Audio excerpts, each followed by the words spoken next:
The religiously unaffiliated. Who are they and what do they believe? That's coming up today on the Nathan Jacobs Podcast.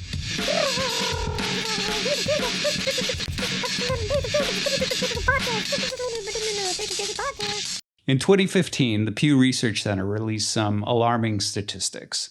The report documented changes in the religious landscape in the United States from about 2007 to 2014. Now, what they had found was that evangelical Protestantism had experienced a slight decline, dropping from 26% of the population to 25%. Roman Catholicism had experienced a far more significant decline, dropping from 24% of the population to 20%. And mainline Protestantism experienced the biggest hit, dropping from 18% of the population to only 14% of the population. Now, sometimes religious shifts like this indicate just reshuffling. Roman Catholics become Protestants, Protestants become Catholics, something like that.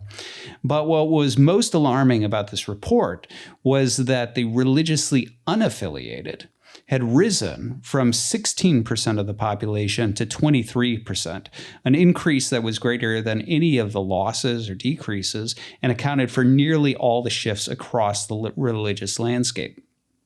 So what was even more alarming was not just that, but the fact that when you compared these statistics with stats from the 1990s, it really indicated a significant trend in terms of a movement away from religion. In the 1990s, religious disassociation or non-affiliation really only hovered around 5 to say 7% of the population, never really broke into double digits. So the fact that this was now all the way up to nearly a quarter of the population was alarming. And the rate at which it was increasing was also alarming to many. So basically, over the course of only 2 decades, the number of non-affiliated had nearly quadrupled. And that trend has only continued in terms of non-affiliation. Now, in 2017, Pew projected forward to see, does this mean the end of religion? And so they did a 40-year projection based on current trends. The result was that the unaffiliated did indeed continue to increase, adding to the numbers around 30 million people globally. But the conclusion was that that will not mean the end of religion. Why? Well, it's because the global population is actually projected to go much, much higher, growing by roughly like 2.3 billion people over time. And so even though there's a numerical increase with the unaffiliated, there's a proportional decrease. They become a smaller percentage of the population. In other words, basically, religious people end up outbreeding non-religious people based on the current trends. Now, that said, it still is a notable trend within the culture. And part of the question is, what is going on with this group? Why are so many people disassociating from religion? Now, my formal interaction with this group happened in January of 2016. I was approached by some folks who were particularly curious about the religiously unaffiliated. They were interested in understanding them better. They were interested in engaging them.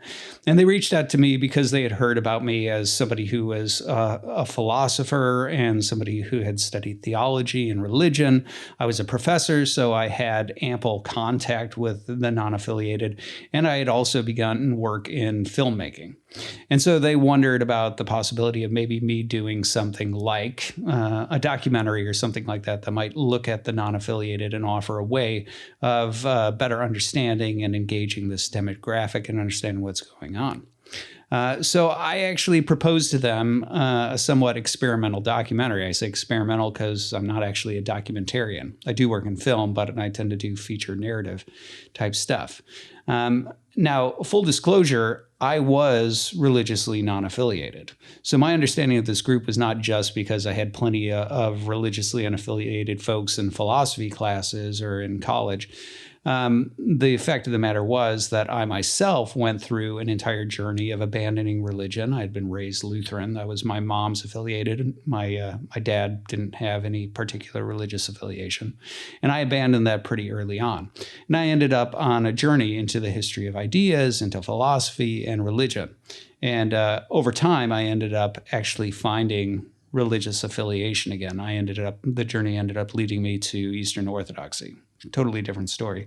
But the point is that in terms of the non-affiliated, the religiously unaffiliated, I had great sympathies for this group because I had been one of them myself.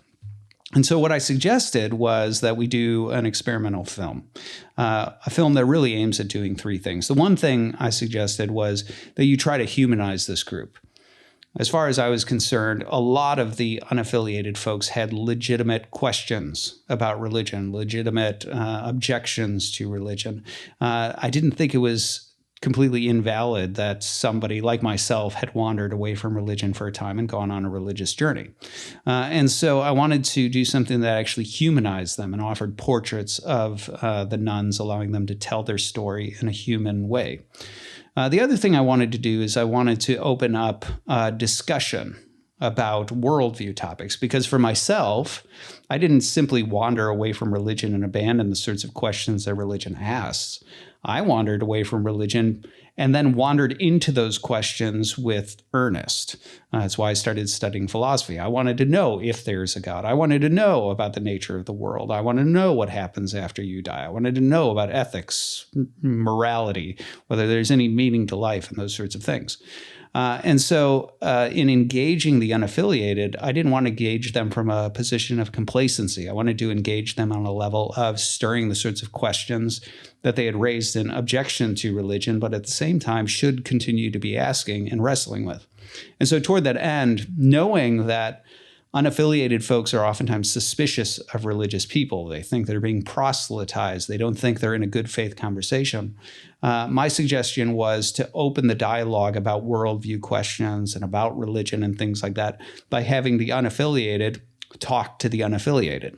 And so that was the second component of the documentary, really sort of trying to open up conversation amongst the unaffiliated by asking them questions about religious topics, about God, about spirituality, about the afterlife, and so on.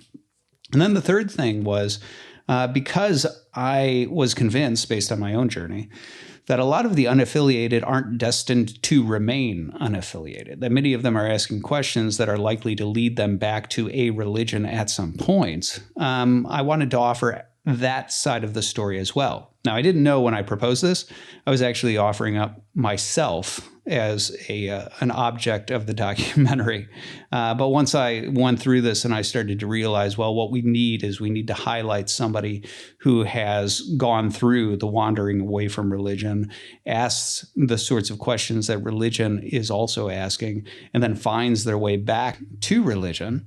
I realized that really the one person that I knew who was an obvious candidate for that was myself. So I decided to offer myself and my own journey into the documentary as the person who would fill that role in terms of the examination of this group. And so that was the documentary I did called Becoming Truly Human. You can find it on Amazon Prime, something like that. You search around, I'm sure you can download it on iTunes or whatever. So anyway, but in prep for doing that documentary, I ended up doing a considerable amount of interviews with unaffiliated folks in pre-production.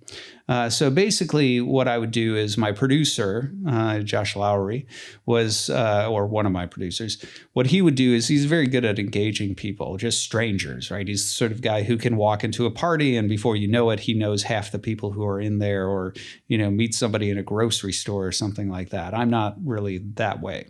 But Josh is. And so what I did is I set Josh out to go ahead and try to find unaffiliated people, do a little preliminary interview with them with the sorts of questions I was curious about. What's their upbringing? Where are they at today in terms of religious affiliation or non-affiliation, and some other sort of questions, and then basically bring me a profile. And then from that profile, I would decide which folks were interesting to me and then do a second follow-up interview. So at the time we were done, I had personally interviewed or screened probably around 60 some odd candidates for the film, and over time, what had started to happen was just patterns of belief began to emerge. You started to recognize that a lot of the stories had a lot of the same strands, a lot of the same themes, how they moved away from religion in the first place, how they thought about the world today, what sort of questions kept them up at night at this point, and that sort of thing. And so based on that, what I started to notice was patterns of belief. Yes, not everybody who wanders away from religion wanders in the same direction. They're not monolithic. But at the same time, there are patterns of belief. And it's those patterns that I want to talk about in today's podcast. I want to look at the religiously unaffiliated. Who are they? And what do they believe? What are some of the consistent patterns we see across the unaffiliated who have gone down this road? Now, up to this point, I've referred to these folks as the unaffiliated. The more common term for this group is actually nuns. Now, just so you understand, nuns is not N-U-N. We're not talking about Catholic nuns or Orthodox nuns or something like that. Oftentimes when folks hear about non-religious nuns, they get confused. We're talking about nuns who aren't religious. Don't you have to be religious to be a nun? That's not what the term is. Okay. So I'm going to go through this once and hopefully you catch it, because otherwise you'll be confused every time I say the word nuns. So hang with me here. So nuns is actually N-O-N-E-S, as in none. No religious affiliation. Now, where this term came from is that in religion surveys, you would list, here are all the different religions. Are you Jewish? Are you Christian? Whatever it may be. And at the bottom, there's none of the above. Okay. So the reason they branded this group nuns is because they're the folks who would check none of the above. I am none of the above religions. Okay. So that's how that branding emerged. It's terrible branding. Every time people hear it, they're confused. Every time they hear it, they hear nuns like Catholic nuns. Even when you explain it, they oftentimes don't catch it the next time. So it takes a while and then they interrupt and you realize they didn't catch it. It's horrible branding, but hopefully you caught it this time and you won't be confused as we proceed, as I refer to the nuns. The nuns, I'm not talking about religious nuns. I'm talking about people with no religious affiliation. Okay, there, we've done that and gotten that out of the way. So the nuns, who are they? What do they believe? Now, there is a second group that is part of this sort of growing non-religious trend, and that's the duns. Now, the duns actually refer to folks who would still identify as a certain religion. Let's say I'm a Protestant Christian, and I would say, yes, I'm still a Christian. On a religion survey, I would say I'm a Christian, but I don't go to church. Okay, that is called a dun, somebody who has decided, yeah, I believe this religion is kind of true, but I'm done with actually going to church or doing anything with the church or whatever. That's a totally different demographic, and there's actually been a lot less study done on the duns, and it's really sort of hard for that reason to quantify how large that group is. But the reason I identify them is because I want to differentiate nuns from duns. We won't be talking about the duns today. We'll be talking about the nuns. So with that, let's go ahead and meet the nuns. This is the teaser for Becoming Truly Human, the documentary I did. Check it out.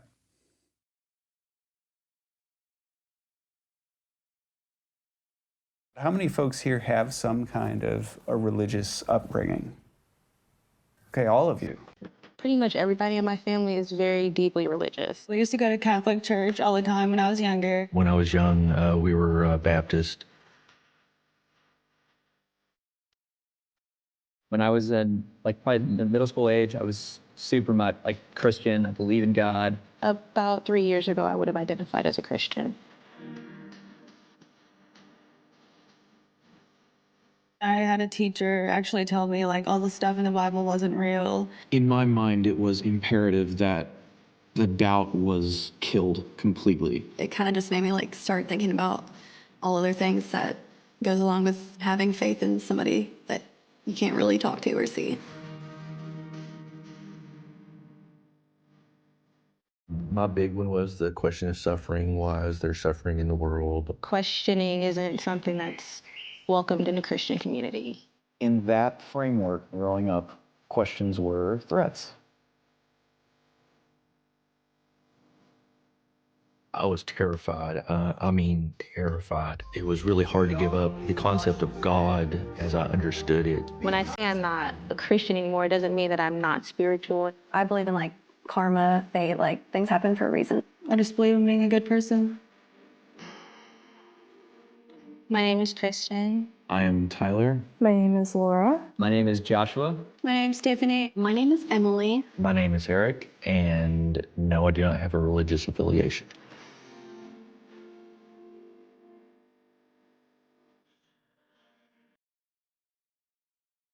Okay, so there you have it, the nuns. I want to begin by actually dispelling certain misconceptions about this group. The common reaction when these statistics first came up about the nuns, and folks noticed this trend, was something like this. There's a war going on, a culture war going on, but specifically also a religious war going on in the sense of there are the new atheists who are challenging religious belief and challenging belief in God and so on. And opposing the new atheists are Christian apologists, folks who are making the case for religion and for theism and for God. And what the trajectory of the nuns indicates is that the atheists must be winning, the religious folks are losing in terms of the debate about God. And you see this both in the reactions of the atheists, right? So when the atheists see the stats about the nuns, they say, yeah, we're winning. And then you also see it in the hand-wringing of many Christians who are like, oh no, we're losing, right? So they're all becoming atheists. But the problem, there's only one problem with that narrative. It's not true. So the problem is that I'd mentioned in pre-production of Becoming Truly Human, I had interviewed all sorts of non-affiliated folks. It said, probably, let's say, around 60 of them. Well, only about 2 actually identified as atheists. The rest would say that they believe in God or a higher power or something like that. And even the ones who said, yeah, I guess I'd be an atheist, they wouldn't say they're an atheist without qualifications, right? It would be, I guess I'm agnostic. There could be a God, but I kind of lean atheist, like toward there's probably not. And so, that means that in my experience with, these direct conversations, you're talking around, at best, probably somewhere around 10%, actually less than 10% of the non-affiliated that I interviewed actually would have identified as atheists. So they weren't abandoning belief in God entirely for atheism. That's not what was happening. And in fact, this is not unique to my sample. So Pew also had done samples and surveys with regard to religious, the religiously unaffiliated on topics like, do you believe in God? And if you ask the question, do you believe in God, or expand it to just a higher power, right? They're not sure if you'd call it God, but something God-like, right? Some higher power. They too found, 90% of the nuns believe in God or a higher power. So only 10% of the nuns, according to Pew, in their much larger sample, were basically atheists in terms of self-identification. And so that means that the clear majority of nuns still believe in something. It's not that the new atheists have sort of like beat belief in God out of them. But there's also another problem with this. The sort of new atheist worldview is really sort of a materialist worldview. It's something that is skeptical not just about God, but about ghosts, about the soul, about the paranormal generally, that sort of thing. And the fact of the matter is, when you look at the non-affiliated, they actually have a host of broadly spiritual beliefs that don't fit into that materialist worldview. So the majority of the nuns, many of them profess belief in karma or fate. I'll talk about that in greater detail. Most of them consider themselves to be spiritual in some sense. Again, something we'll talk about.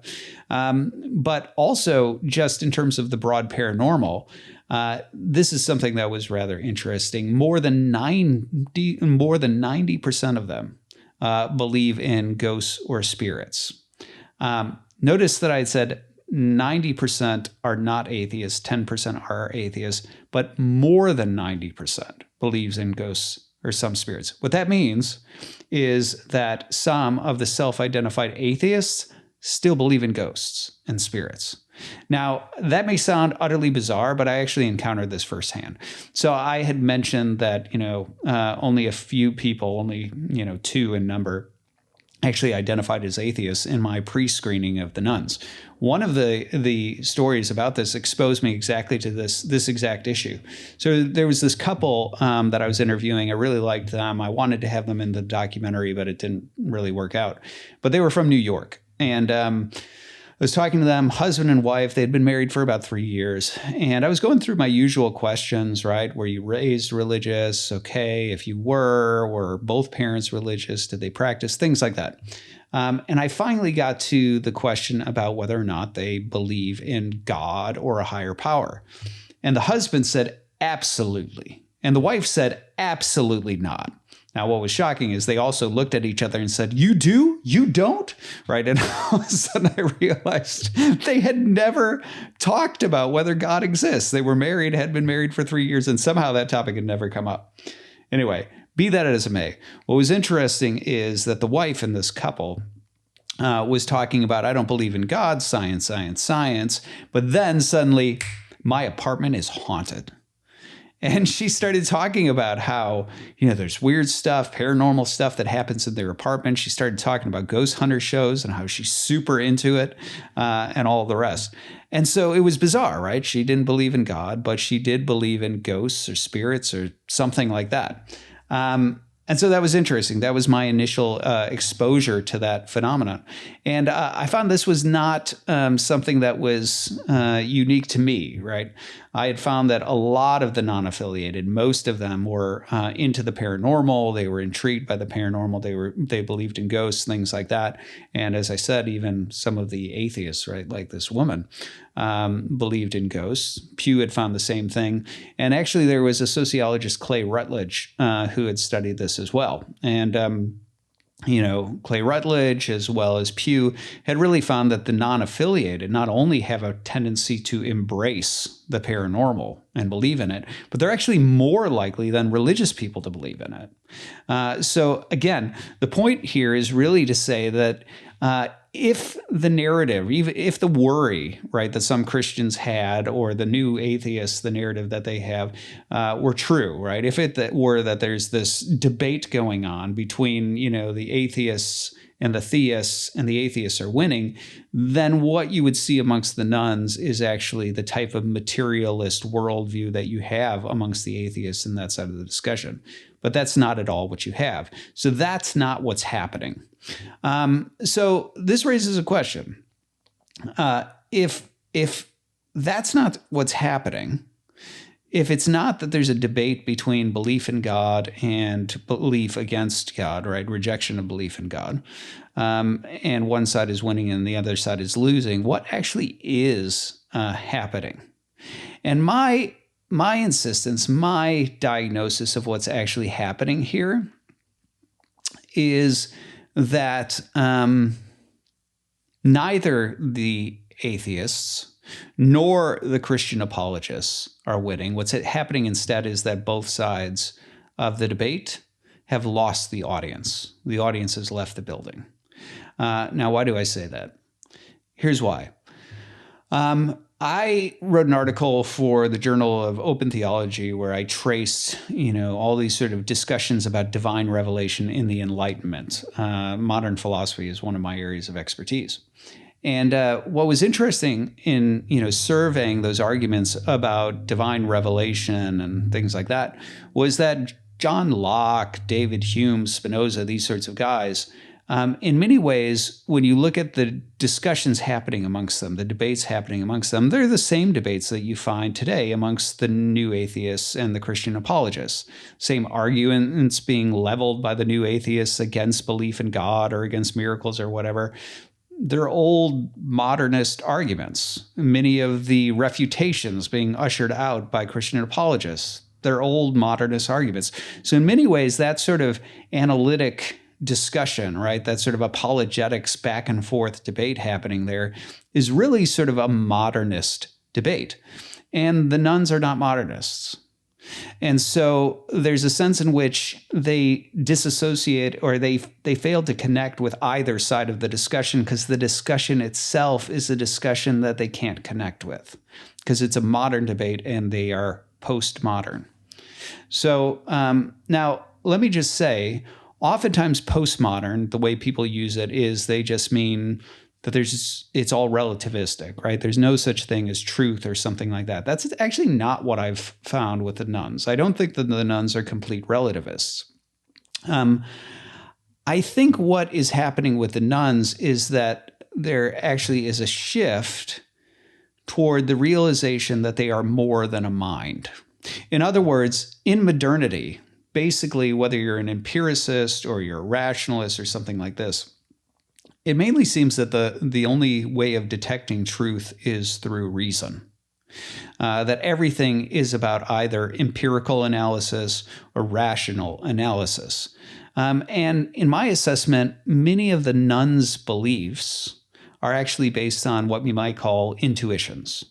They're based on certain types of moral sentiments or intuitions. They're based on a sense about the world being a spiritual place, or a sense or feeling about them being spiritual beings or something like that.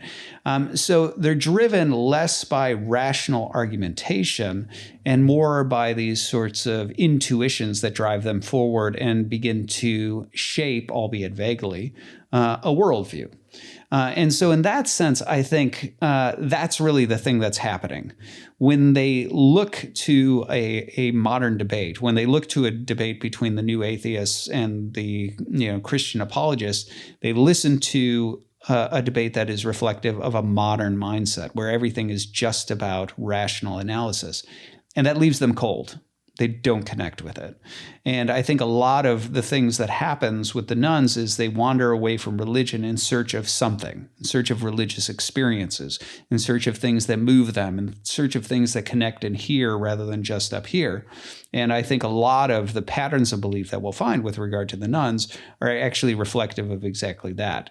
They're reflective of, folks who are moving through the world in search of something, right, that is really connected more, in here. And so intuitions, we'll call them, end up being more important. Now, I actually think this is a somewhat positive shift. I'm not going to say it's a completely positive shift. I'm a big fan of reason and of rational analysis and of metaphysics and those sorts of things.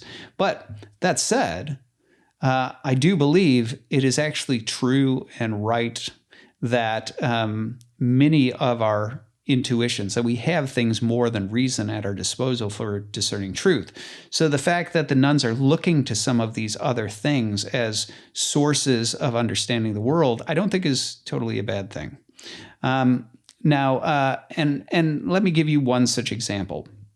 Okay, so C.S. Lewis in The Problem of Pain, he ends up looking at this. He offers this sort of genealogy of religion. Where does religion come from? And the opening book, he actually quotes, I believe it's Pascal, talking about how weak the rational proofs for religion are.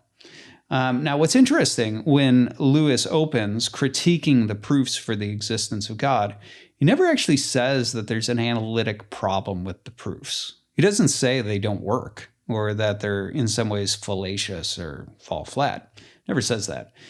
His critique of the proofs for the existence of God is that they have very little to do with how people actually became religious in the first place. And I think that's really important. In other words, even if they work up here, a person doesn't become religious because of what happens up here. There's something else that happens here where people become religious. And here, I'll actually read a quote from C.S. Lewis's Problem of Pain, where he actually talks about what he suggests is the first step in man becoming religious. And that first step has to do with something that he calls the numinous. So here's the quote, Problem of Pain. Quote, "In all developed religion, we find 3 strands or elements, and in Christianity, 1 more. The first of these is what Professor Otto calls the experience of the numinous. Those who have not met this term may be introduced to it by the following device. Suppose you were told that there was a tiger in the next room. You would know that you were in danger and would probably feel fear. But if you were told there is a ghost in the next room and believed it, you would feel indeed what is often called fear, but of a different kind. It would not be based on the knowledge of danger, for no one is primarily afraid of what a ghost may do to him, but of the mere fact that it is a ghost. It is uncanny rather than dangerous, and the special fear it excites may be called dread. With the uncanny, one has reached the fringes of the numinous." Now, the background of what Lewis is talking about here is actually, when he refers to Professor Otto, he's talking about Rudolf Otto, who was a Lutheran German, theologian and philosopher. And his book, The Idea of the Holy, is really in many ways a response to Immanuel Kant. So Immanuel Kant was somebody who had suggested that there's no real room in his philosophy as he had developed it. There was no room for direct experience of God. Not entirely true. He believed it was possible that you could encounter God, but you couldn't know that it was God.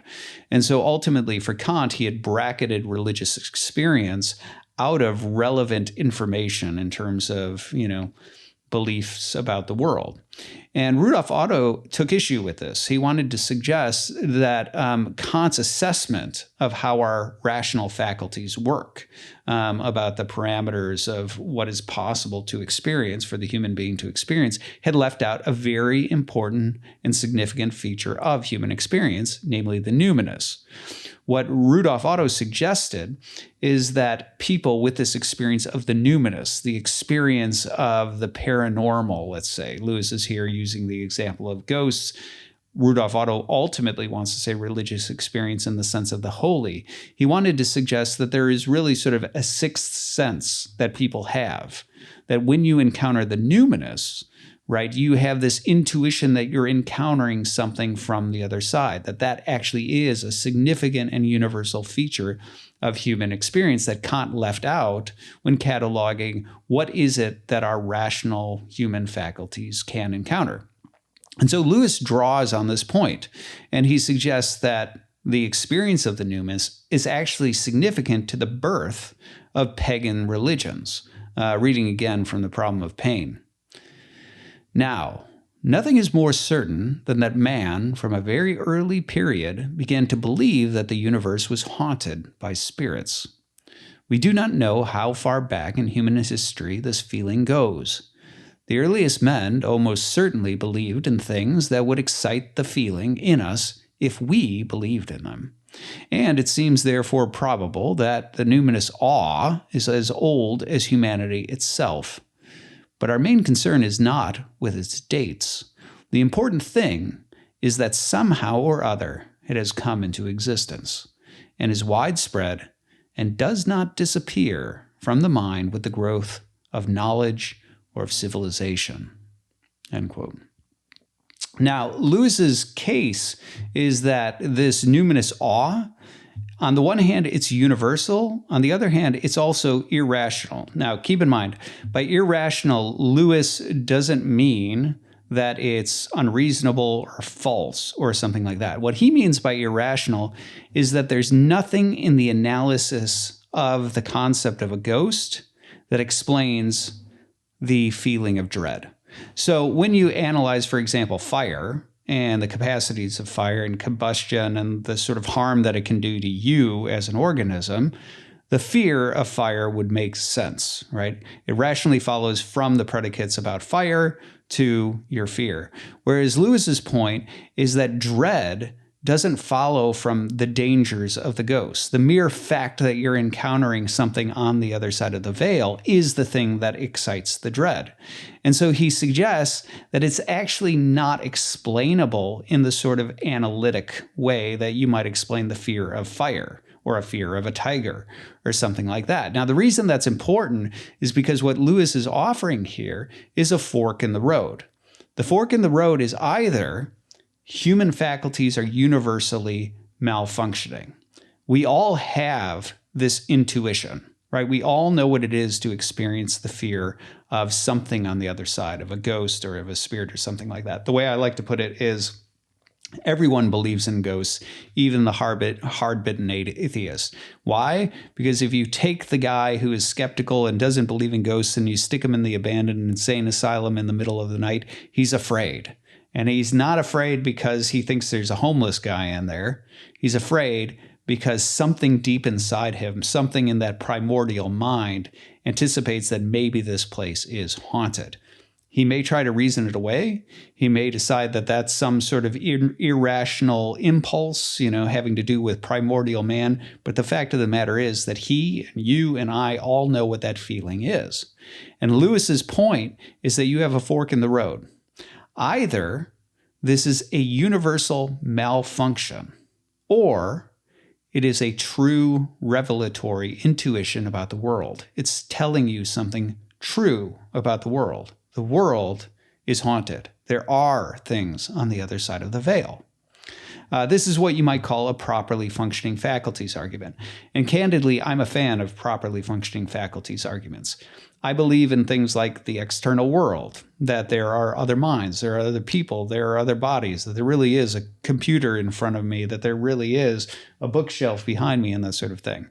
Why do I accept that? Because I have certain faculties, like sight and smell and taste and touch, that tell me things about the world. And I presume, as my first principles, that those faculties are actually aimed at telling me true things about the world. And so when you find a universal faculty like this, when you find that humanity universally knows what it is to have a sense of something on the other side of the veil, to have sense of spirits or something like that, I'm inclined to think that's actually a pretty good reason to believe that there are, in fact, things on the other side of the veil, that our world is, in fact, haunted.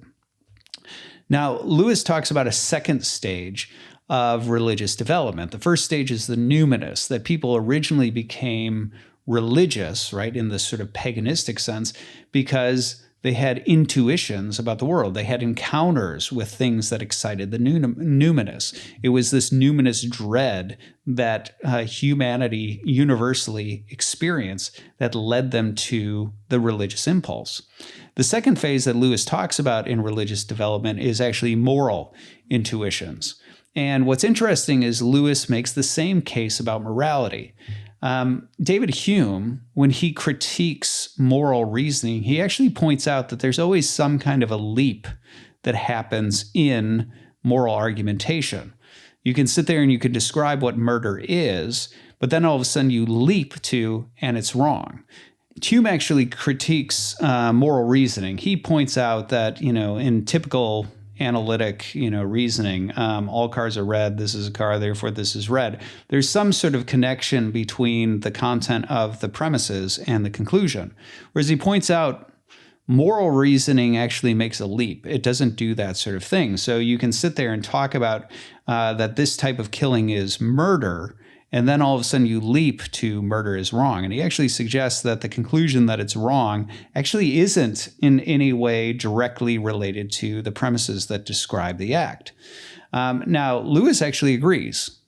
But the difference is that Lewis doesn't see that as a strike against morality. Instead, what he suggests is that conscience, the fact that you know what it is to sense that something is right and wrong, that there is such a thing as right and wrong in the world, is actually very much like the numinous.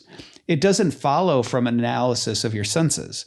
It doesn't follow from, analytic analysis of the things involved. Instead, it's an intuition. It is either, again, a universal malfunction, that we all have a sense of what it means to do something right or do something wrong, or it's revelation. that there really is this other property of right and wrong that's in the world, and that your conscience is actually a faculty aimed at detecting that rightness and that wrongness. Something, in other words, in all of these things, what Lewis is making the case of is just as, let's pretend that we were in a world where everyone's blind, right? But then one person could see. It would be very difficult to convince all the blind people, right, who had never seen anything, that color, is a feature of reality. Because they wouldn't really have a concept of it. They would need this faculty of sight in order to have this concept of color. And Lewis's suggestion is that basically the same thing is true in terms of the intuitions about the numinous or the intuitions about conscience. Something that doesn't have the faculty of conscience wouldn't actually be able to ever deduce right and wrong. If all they had was, sense data, right and wrong wouldn't follow. They would need this additional faculty of conscience in order to detect the rightness and the wrongness, this specific type of property that's in the world. And so Lewis is suggesting that that's true with the numinous. The very fact that we have this ability to detect things on the other side of the world, the dread that excites, is a revelatory thing. And that excited the pagan religions, which were devoted to the gods, to the things on the other side of the veil. He suggests that in the second stage, where you're talking about morality, right, the impulse toward moral reasoning rooted in the fact of conscience, this gives you the next stage of religious development. And of course, he suggests that the third stage is what happens specifically with the Jewish people, where the numinous and morality are actually connected, where the highest spirit, right, God, the holy, ends up being connected with morality. And he suggests that that connection is actually equally unintuitive and something that is, again, has this character of revelation. Now, none of this is to say, I don't share any of this in order to say, I don't share any of this in order to commend, Lewis's genealogy of religion and the problem of pain, although I do think it's actually a tremendous book, and a lot of what he says, I think, is actually quite true. My point is this.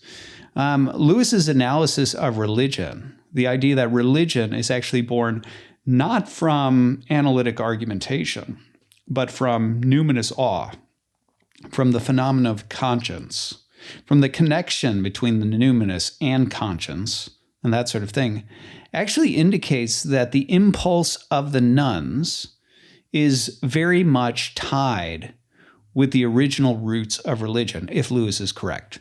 Because my assessment is that the nuns are really driven by aesthetic intuitions, by spiritual intuitions, by moral intuitions. And so rather than being guided by these sort of rationalist, modernist types of approaches to religion, which is what you find in your sort of traditional old school Christian apologist or in the New Atheists, the nuns are people who are driven much more by these types of intuitions. And I think there's something commendable about that. We are more than a mind. Conscience does tell you something about the world. The numinous intuition, I believe, actually is revelation that tells you something about the world. The connection between those two intuitions is something that tells you something true about the world. So, and I think Lewis is right. I don't think that religion emerged out of analytic reasoning primarily. It may have converged with it later in its higher forms, but ultimately early religion was rooted much more in the sense of the numinous and in the sense of morality. Now, I will say, of course, there is always a danger that intuitions without rational analysis is equally problematic. The fact of the matter is, conscience and the sense of right and wrong also needs the guide of reason. That's what the field of ethics is based on in order to understand the structures of morality so that you can assess right and wrong in a more refined and accurate way. But having said that, I still think there's something commendable, something positive about the nuns leaning into aesthetic intuitions, moral intuitions, spiritual intuitions, and so on. So Where have the intuitions of the nuns led them? Because this really offers you an insight into the broad brushstrokes of the worldview of the nuns. I'll again offer one caveat here that I offered at the beginning. Not all nuns believe the same thing. Just because two people wander away from religion doesn't mean they wander down the same road. That said, there are most certainly patterns amongst the nuns. And so it's those broad patterns that I want to talk about, which tell us something about where these intuitions have led them. Okay, so let's begin with this. Karma or fate. I had mentioned that this is something that a lot of the nuns talk about. Now, the first thing to understand is that when a nun says, yeah, I definitely believe in karma, or I believe in fate, they're not being highly technical. So the traditional definition of karma obviously has to do with Hinduism, where the soul is caught in a cycle of rebirth, which is or samsara, and karma is basically the causal principle that governs this cycle of rebirth, right? And so the present sufferings in this world are based on the evils of past lives, and present evils will be punished in future lives, and vice versa. And all of this has to do with this cycle aimed at ultimate liberation from the cycle of rebirths. This is clearly not what the nuns mean. And you can tell that this is not what the nuns mean because one of the things that the nuns are most unsure about is what happens when you die. They don't believe in reincarnation. They're largely agnostic about the afterlife. And so for that reason, it can't be Hindu karma, right? What they mean is something more colloquial. What they mean is what goes around comes around. Or if you do good things will happen to you. If you do bad things will happen to you. So they have a more colloquial sense of karma. It's not the sort of technical, historical, Hindu notion of karma. Now, there is an interesting tension here in the nuns.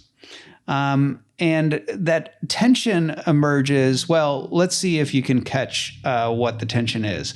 Let's take a look at an interview from Becoming Truly Human on this very topic. Take a look. The problem of evil was hugely important to how I thought about God and how I navigated a lot of these questions. The problem of evil being that if God is all good, right? If he's all good, he should want to prevent evil. And if he's all powerful, he should be able to, right? But there's evil. Eric, you were somebody who had a lot of questions. What were some of the particular questions that really troubled you? My big one was the question of suffering. Why is there suffering in the world? We had a God that was all powerful, but didn't ever seem to do anything. It seemed like he just didn't seem to care. Both of my dad's brothers died within like a 5-10 year span of each other. My first uncle died in like an apartment fire where he just like fell asleep and his like cigarette just caught the apartment on fire and he just died in his sleep because he wasn't aware of it. And then my other uncle had cancer, I think, and he died like a year and a half ago or so. Like when both of my dad's brothers died, my dad cried and he never does. And it was just like really heartbreaking for me to watch him. I don't know, I would just have these like conversations with my mom about like, well, why, if he's so all powerful, why can't he solve like suffering or hunger or world peace, or like he's supposed to be just this omnipotent being, and there's like tragedy and crime that happens on a daily basis, and it's like, it's sad. Like I don't even like watching the news anymore because all of it is just crime. And she's just like, well, it's in his plan, you gotta trust it. And I'm like, well, why? And she just, like, she can never give me a definite answer because, I mean, nobody knows, but it kind of just made me, like, start thinking about all other things that goes along with being faithful and having faith in somebody that you can't really talk to or see. I believe that there's a higher power. I mean, I don't necessarily think it's, like, God, like one old man that just controls everything, but I mean, I believe in, like, karma, fate, like, things happen for a reason, so. Okay. So I'd mentioned that there is a tension in this clip. The tension is this. One of the most common objections by the nuns to Christianity, when you talk about rational reasons that they moved away from religion, they bring up the problem of evil. And so the problem of evil, in case you're unfamiliar, we'll use David Hume's formulation of the problem, which is actually a summary of Epicurus. So The problem goes something like this. Is God able to prevent evil, but unwilling? Then he is malevolent. Is he willing to prevent evil, but not able? Then he's impotent. Is he both willing and able to prevent evil? Whence then cometh evil? Right. So that's the problem, right? And what's interesting is, for that reason, many of the nuns will object by saying they were just dissatisfied when they would ask, why does God let bad things happen to good people? And their Christian mom or somebody like this tells them, well, God lets things happen for a reason. Everything happens for a reason, something like that. And they just found that so dissatisfactory. It wasn't a satisfying reply. And yet, what you notice in these clips about karma is that then they'll turn around and say, I definitely believe that things happen for a reason. So how do we explain this tension? On the one hand, when they're in a Christian context, it's utterly unacceptable to say that all things happen for a reason. Now that they're outside of that context as unaffiliated people, they definitely believe that all things happen for a reason. How do we explain the tension? Well, the uncharitable reading is, it's just a simple contradiction. It's sloppy thinking and so on. I suppose there is sloppy thinking with a lot of the unaffiliated folks, sure. But I think there's actually a better explanation for this particular tension. And that's this. God is a personal being, and karma is impersonal. Okay. The main objection in a Christian context, when you say, why would God let that happen, is really what they're envisioning is that there is a person watching something horrible happen who could step in and stop it, and he doesn't. Karma, by contrast, is not watching. It's not a person. It's just a vague, abstract force that exacts justice at some point in the world, right?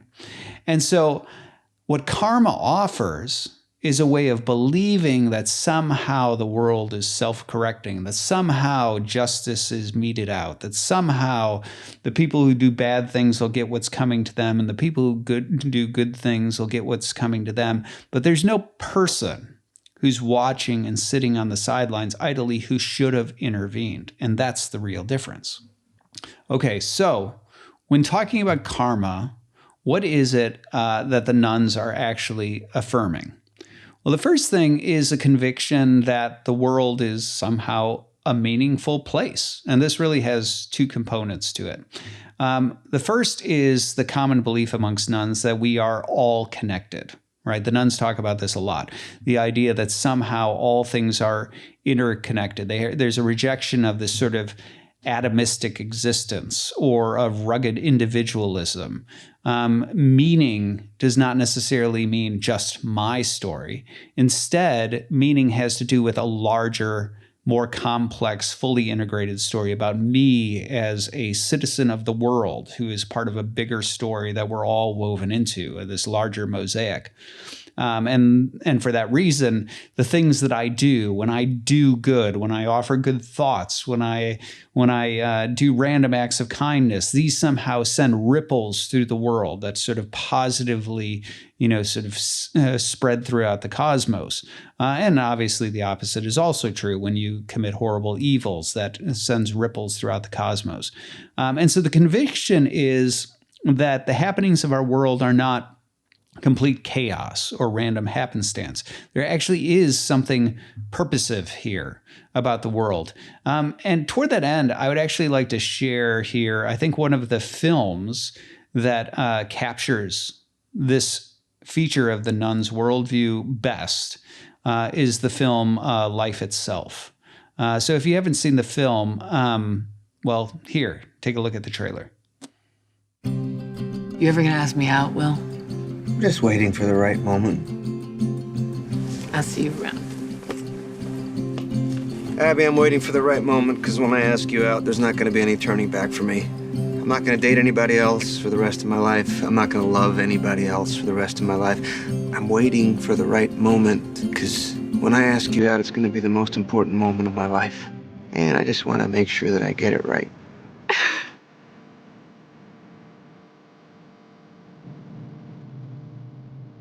Life itself tricks us. It misleads us. It paints one man a hero when he may well be a villain. Hero or villain? Hola. What? Villain or hero? Thought that I was in. Maybe the heroes and villains of our stories are actually just day players in a much bigger movie.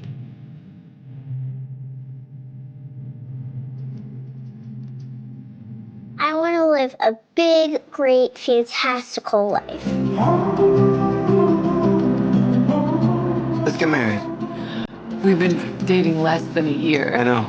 And I feel like I've shown incredible restraint waiting this long.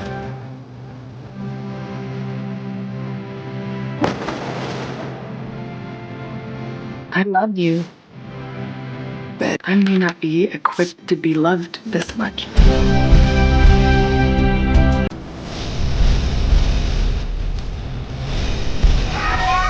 Don't take this the wrong way. All I ever wanted was for Will to marry a woman with dead parents so I wouldn't have to share the grandchildren. And Mom! it's okay. She knows what I mean.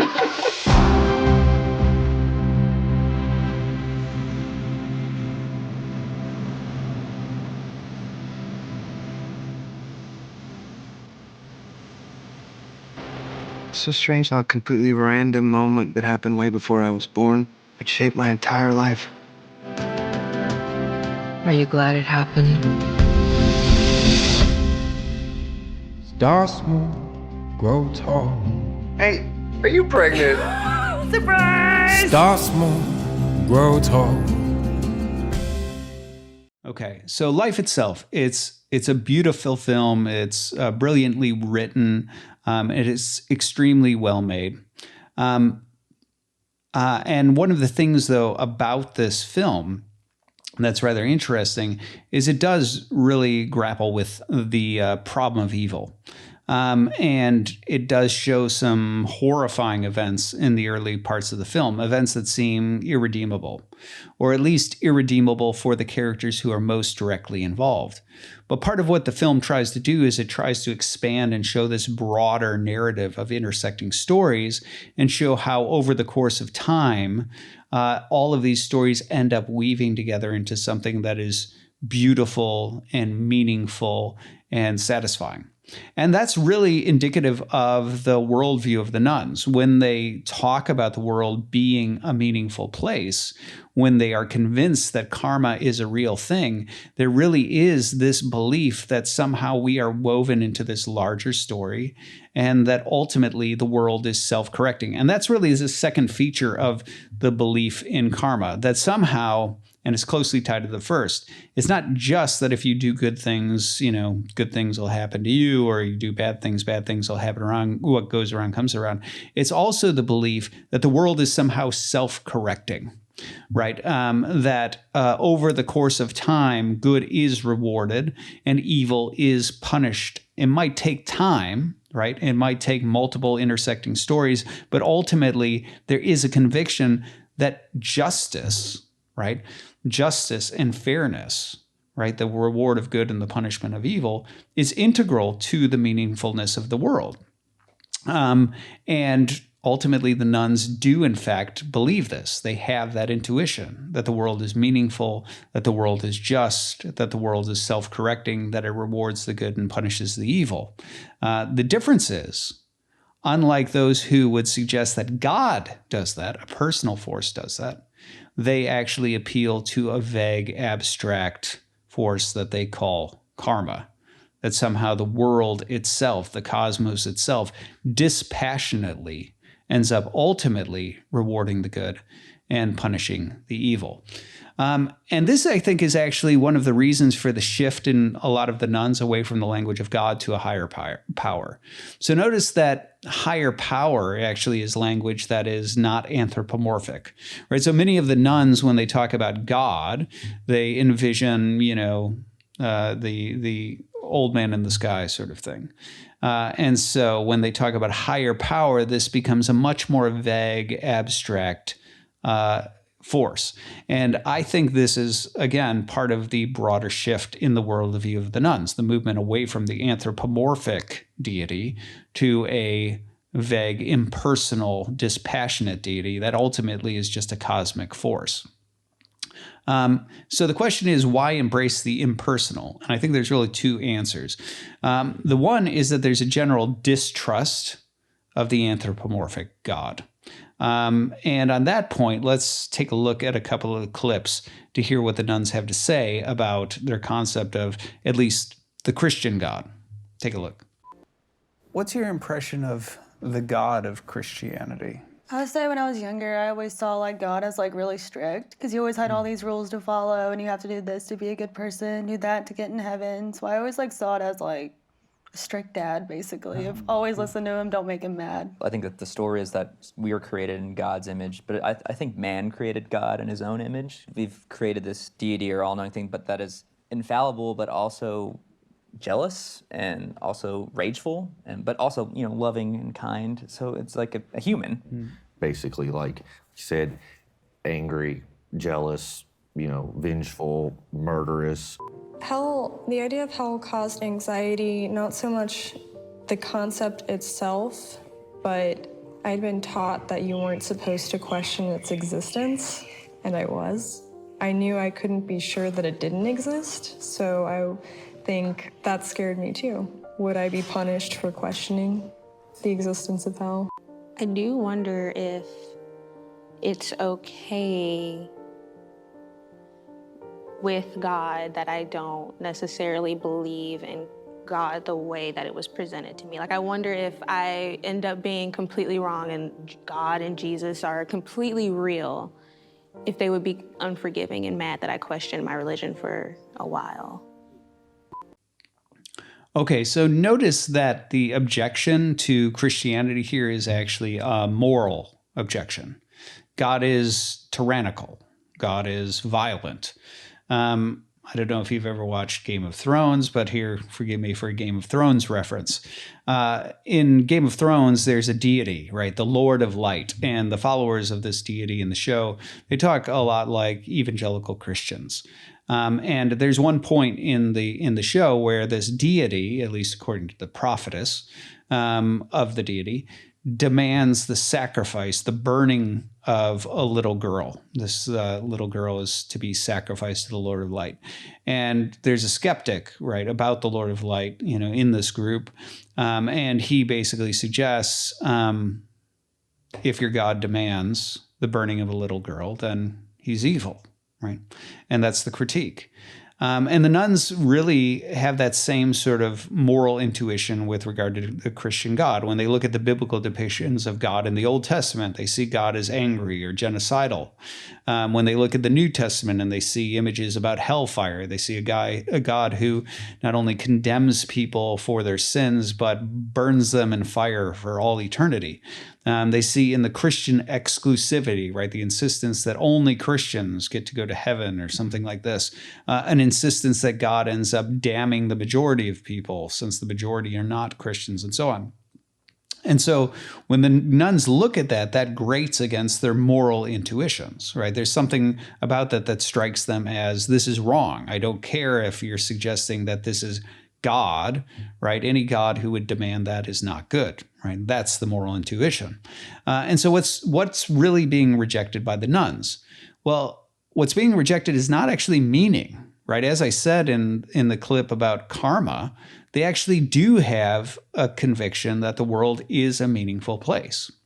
It's also not a conviction, it's not a rejection that the world is a just place where good is rewarded and evil is punished. As I mentioned in talking about what karma is, there actually is an insistence that the world is a just place, that ultimately the good are rewarded, right? Those who do good are rewarded and the evil are punished. What's rejected is really that the world is capricious, arbitrary, or tyrannical. And those are the traits that they believe they see in, the Old Testament deity and sometimes in the New Testament deity in like the doctrine of hell or in Christian exclusivity. And so really what you have here is you have a moral intuition, a conviction, if you will. The guiding intuition is that the higher power, right, whatever the organizing force of the cosmos is, whatever it is that gives its meaning, whatever it is that guides it, must be good. And what this means is that it must be just, it must be fair, and it must be dispassionate.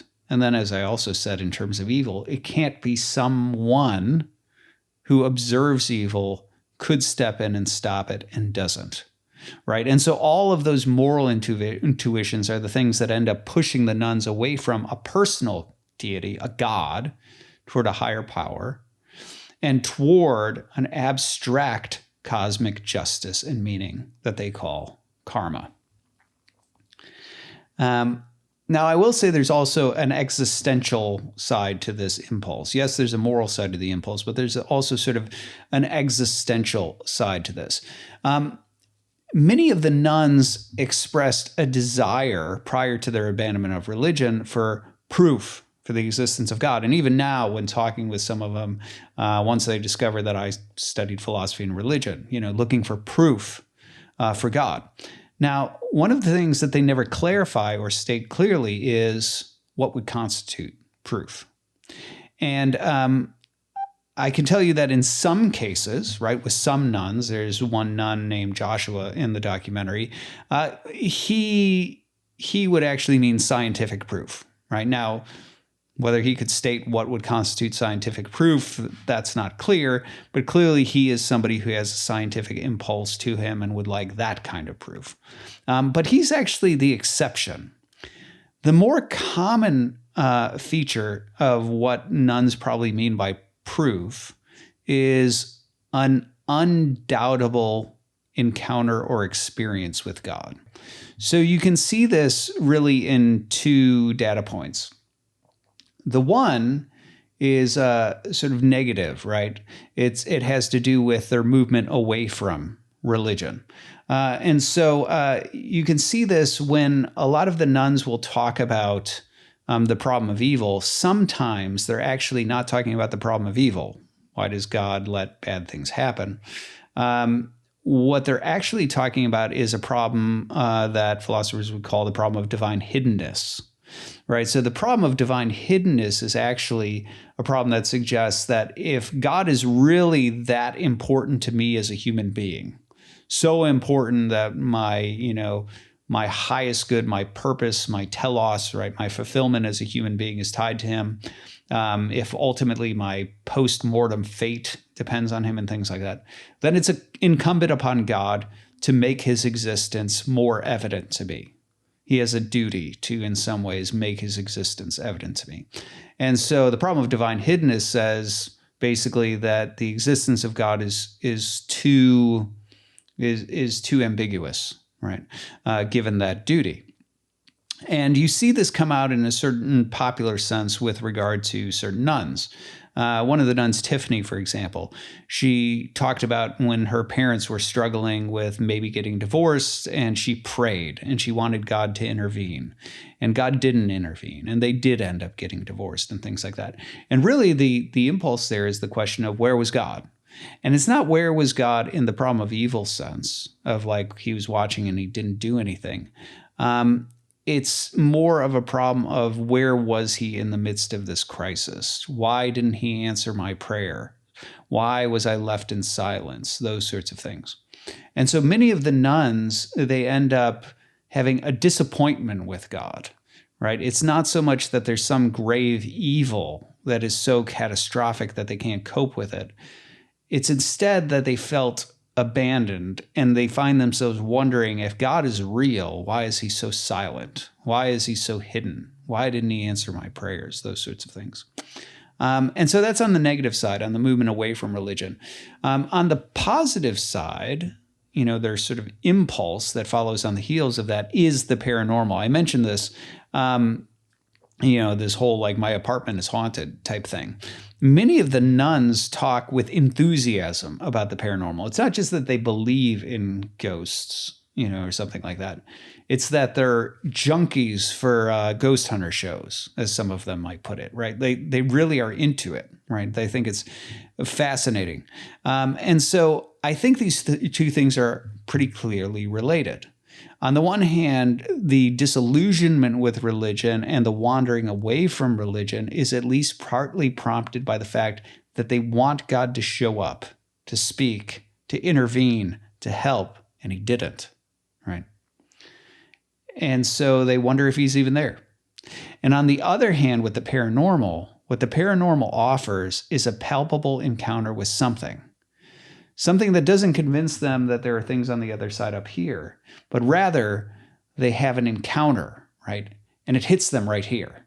On an existential level, they're convinced that's real, right? Ghosts are real. It's an experience. It's an encounter. It's something that's palpable. And that's the thing they hungered for from God and didn't get. But at least a ghost will offer it. And I think that's actually one of the reasons why exploration of the occult and the paranormal is actually rather common amongst those who abandon religion, because they're still on an existential level looking for that encounter with something that's on the other side, something that tells them our world actually is haunted or enchanted or something like that. Now, this actually raises yet another tension within the nuns. So let's take a look at one more clip on spirituality to draw this out. Take a look. Do you think a person has to be religious in order to have certain religious beliefs, say belief in God or the afterlife? I would say you could be a nun and have some religious beliefs. I do consider myself spiritual. One of the few strong beliefs I have is in universal interconnection. Everything in the universe is interdependent on each other. Every action and every thought is also included in that web of interconnectedness. And I feel like that's been my strongest teacher throughout my life. I definitely have a spiritual side. I try to meditate and connect with a higher power that I do believe in. I try to, even if it's just private talks with myself, I do feel like someone's listening. Because when I say I'm not a Christian anymore, it doesn't mean that I'm not spiritual. It doesn't mean that I'm just worshiping Satan. It just means that I don't believe in religion the way it was given to me. I don't like pray necessarily. Like sometimes I just talk like to the cosmos or whatever, whoever wants to listen. But I like agree with her with meditation and that like alone time is like really good for your soul. So here we encounter another common conviction of the nuns. And this conviction is that our world is an inherently spiritual place. So with regard to nuns' spirituality, there you find a common trend that nuns tend to believe that the human being themselves, being the primary example, are spiritual beings, right? That they are spiritual beings. And there's also a belief, as I mentioned, with regard to karma, that suggests that there actually is something inherently spiritual about our connection to one another, about the doing of good or the committing of evil, and the sort of cosmic dance that plays out as a result of that. But what you also find with many of them is that they believe that nature itself is spiritual, right? And this is almost more of an aesthetic intuition, right? The idea that somehow the encounter of beauty and sublimity in the world stirs up some sort of feeling that they identify as inherently spiritual. And so the spiritual sense that it excites in them, they associate with the world itself in its beauty, in its sublimity. Nature, for example, is inherently spiritual. And as I mentioned, they also believe that our world is haunted. And so it's also filled with spirits. So these are many of the convictions that they have regarding spirituality, right? Themselves, nature, our connection to one another, ghosts, spirits, things like that. Now, the tension, I had mentioned that there's a tension here. Well, the tension is that, as I said, God is too hidden to be believed in. And yet, our world is obviously spiritual. So how did the nuns resolve this tension? Well, the answer is very much the same way that resolved the tension with regard to meaning, right?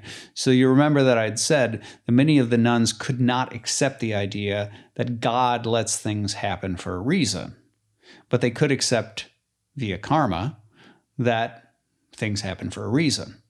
And the reason is because the feature of the Christian view that was unacceptable was the fact that God is a person, right? That he is watching, that he's making choices, that he could intervene and he doesn't, and things like that. And it's the removal of the personal that suddenly made karma, fate, meaning, justice, cosmic order acceptable.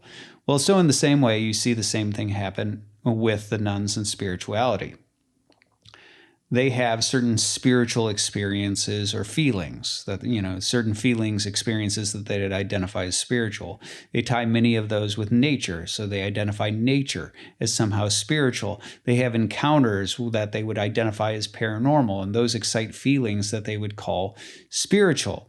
And all of this is connected with just a dimension of the cosmos. It's connected with karma and fate, a higher power in the abstract sense, but nothing personal. And so their sense of spirituality is not a spirituality that has to do with a God who is personal, who is observing things, who orders the world and makes choices or might connect with them. Rather, it has to do with a statement about a feature of the world. The world itself has spiritual dimensions to it. I have spiritual dimensions to it. Nature, I have spiritual dimensions to me. Nature has spiritual dimensions to it. The paranormal is obviously spiritual. And ultimately, when we talk about spirituality, we're just talking about a feature or a property of life itself. We're not talking about a big cosmic drama orchestrated by a personal being that one might call God. So, now to this point, we've talked about positive beliefs, right? We've talked about the conviction that the world is meaningful. We've talked about the belief, what they mean by things like karma or fate.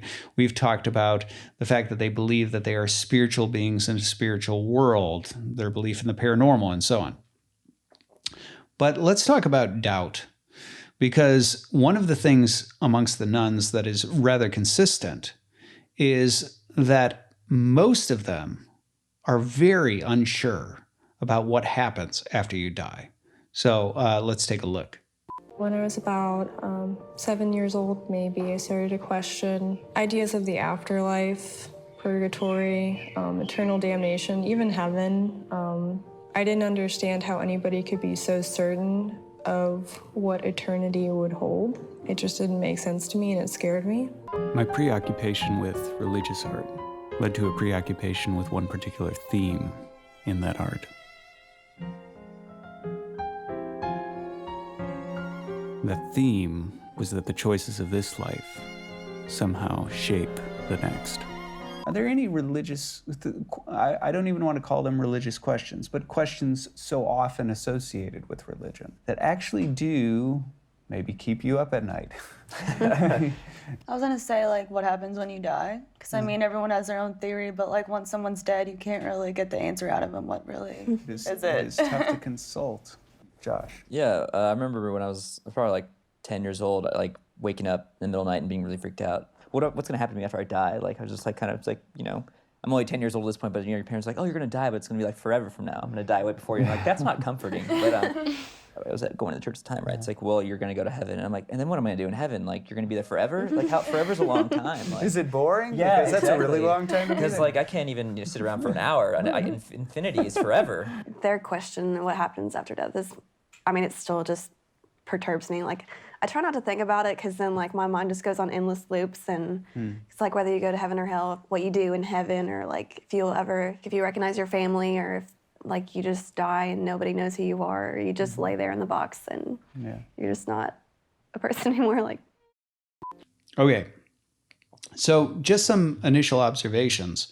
One observation is the most obvious, which is that this represents a major gap in the worldview of most nuns.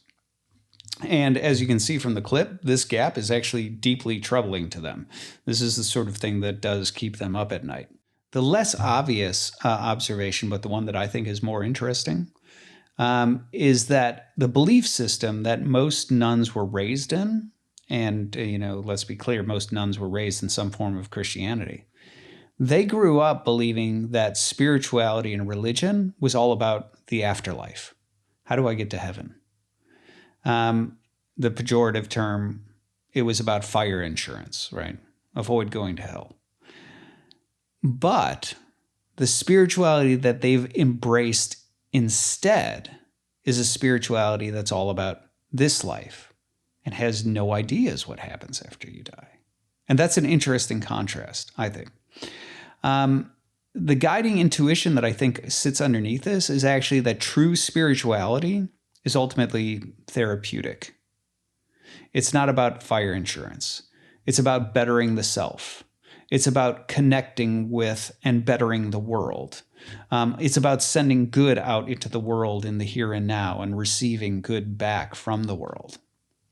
And I think that really is, at the end of the day, the stark contrast, that the nuns have moved away from a religion that is primarily about the afterlife, or at least that's their perception of it, and embraced instead a form of spirituality that they ultimately see as all about the here and the now and this life and the things that are tangibly in front of them. So if we were to summarize the nuns' worldview, I suppose the main broad strokes that you would see would be something like this. Yes, a higher power exists. Maybe you call it God, maybe you don't. But that higher power, whatever it is not capricious, it's not tyrannical, it's not angry. It actually is good and just. And ultimately, we connect with that higher power, with that cosmic force of goodness and justice and things like that, through a spiritual life, but not in a personal way. It's not that I necessarily talk to it. It's not that I seek guidance from it, but instead I live in a way that is for my betterment and trying to send good out into the world and receive good back from the world and drink in the goodness of the world in, the spirituality of nature and things like that. In addition, our world is meaningful.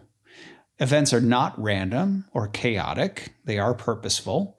And that purposefulness is all about a larger story, one in which I am a small part of a larger cosmic story, which is really, if you watch the film Life itself, that's really what it's all about. And as I said, that's very much an excellent representation of the worldview of most nuns. We are not an island, but we are all ultimately connected, and our actions ripple throughout the cosmos. Good is rewarded, evil is punished, or I should say, good is rewarded and evil is punished ultimately. It might take time, but ultimately the cosmos is self-correcting. And as for spirituality, the human being is an inherently spiritual being. Our world is a spiritual place. Nature itself has a spiritual dimension to it, and it's a place that's haunted by spirits, by ghosts, angels, demons, whatever they may be. The practice of spirituality is primarily therapeutic in aim, meaning spirituality is about self-improvement and growth as a human being, and our participation in spirituality happens through life itself, the drinking in of spiritual things in nature, the doing of good things, the receiving of good things that sort of ripple through the cosmic karma, if you will.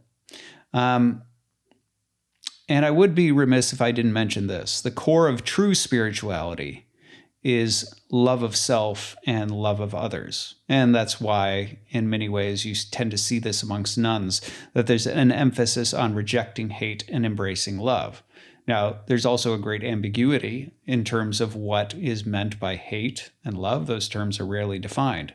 But much like so many other aspects of the nuns' worldview, there is just an intuition, right? There is a guiding intuition that we should be loving people and not hateful people and so on. And I will say in this regard, my assessment of the worldview of most nuns in this regard, at least these broad brushstrokes, these broad intuitions, I don't find them inherently objectionable. To the contrary, most of the impulses that I've described, the intuitions I've described amongst the nuns, I think are at least pointed in the right direction. I don't think they come to the proper conclusions, but the instincts or the intuitions themselves, the sensitivities, the critiques of certain aspects of their perception of religion, I think are in many cases valid. And so in that sense, I actually don't find any of the trends that I've described as terribly problematic in and of themselves. But I think there is a bit of an error here. And I think there's really a twofold error. The one is that I had mentioned that the modernist impulse to disregard intuitions is problematic. And I think that's true.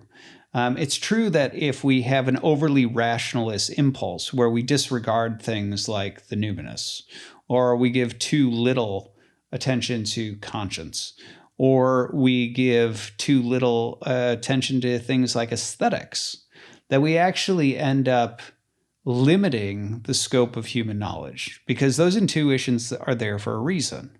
They are there to tell you, or to use Lewis's revelatory language, they're there to reveal true things about the world to us. And so if we become too narrowly fixated on reason alone, I think we actually risk missing true things about the world. And so that's one of the reasons I commended that, with the nuns turning to intuitions, I didn't think that was an inherently bad thing. Now, that said, I do think intuitions unchecked by reason is equally problematic. There's a reason why when people just go forward in terms of moral conversations based on vague moral sentiments, they often run into odds with each other. And the reason is because the intuition of conscience, of moral intuitions, it needs the guide of reason to analyze it. Reason is there to help look at conscience and say, when it talks about good and evil, what is this? What are the structures of it? What makes something good and evil? This is what we call the discipline of ethics, right? That is helpful in discerning those sorts of structures. And reason is there to aid our intuitions about aesthetics. It's there to aid our intuitions in terms of spirituality. And so my concern is that many of the nuns, on the one hand, they are rightly attending to certain intuitions that are aimed at revealing true things about the world, but they undervalue the role of reason in providing a guide in terms of dissecting or discerning the things that those intuitions are there to tell us. And so that's one of the critiques. The other critiques is, I would say, that many of the nuns have a narrow perspective in terms of the possibilities of religion. And this is the sort of thing that comes out in my own story in Becoming Truly Human. When I talk about the way the nuns perceive Christianity or religion, that's based on a very limited exposure. And so I do think there is, in many ways, while there are valid critiques being made of a certain perception of Christianity, it should always be put in the conditional. If this were true, that God were this way, then this would be a legitimate reason to reject belief in God. But what many of the nuns miss is that their limited experience with religion is exactly that, limited. And that there are much more options out there in terms of how to understand the world, how to understand religion, and how to interpret the sorts of intuitions that drive them forward than what they've been exposed to. And that's certainly what I found in my own journey, which ultimately did lead me back to religion. So there you have it. That gives you a little bit of a glimpse into the worldview of the nuns, where they come from, what they're inclined toward in terms of broad brushstrokes of thinking. I'll have more to say about the nuns in future podcasts, but for now, we'll leave it at that. I'm Nathan Jacobs, and this is the Nathan Jacobs Podcast.